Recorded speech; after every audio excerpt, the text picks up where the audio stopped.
Hello guys, welcome to my channel. So for today's video, share ko lang sa inyo guys yung ginawa ng asawa ko.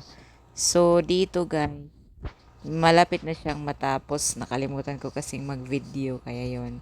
Medyo nahuli lang ako. So ganito na yung forma niya guys. Yung square pin or scratch pin ba ito tawag. Ilagyan niya ng mga kahoy at saka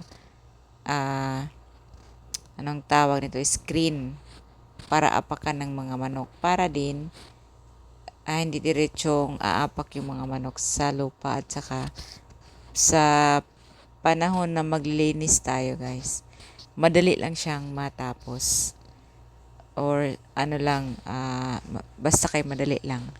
So ito yung mga sisiw na ilalagay natin doon guys sa ginawa ng asawa ko na square pin. So, sila yung ililipat natin. Bali, ilalabas natin sila doon sa kapitbahay namin, guys. So, ito yung pinapako ko yung gilid para matibay siya at hindi siya ng mga aso. Baka maglalaro yung mga aso dito, guys. So, tapos naman sila kumain. Ililipat na kayo.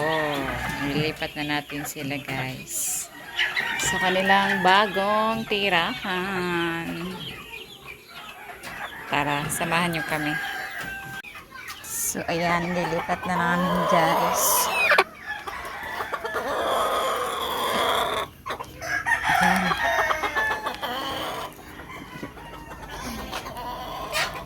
Ayan na oh.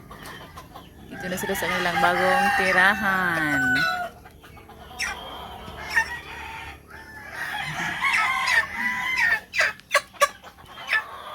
Naninibago. Naninibago guys.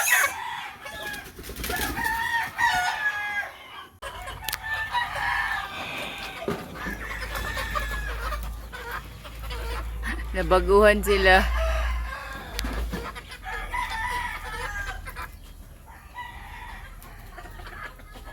So, bali guys, dito mag-a-adjust pa sila. Mga 1 week yata sila maka-adjust na yan. After 1 week, hindi na sila maninibago dito. So, ayan na guys. Parang naninibago lang talaga sila.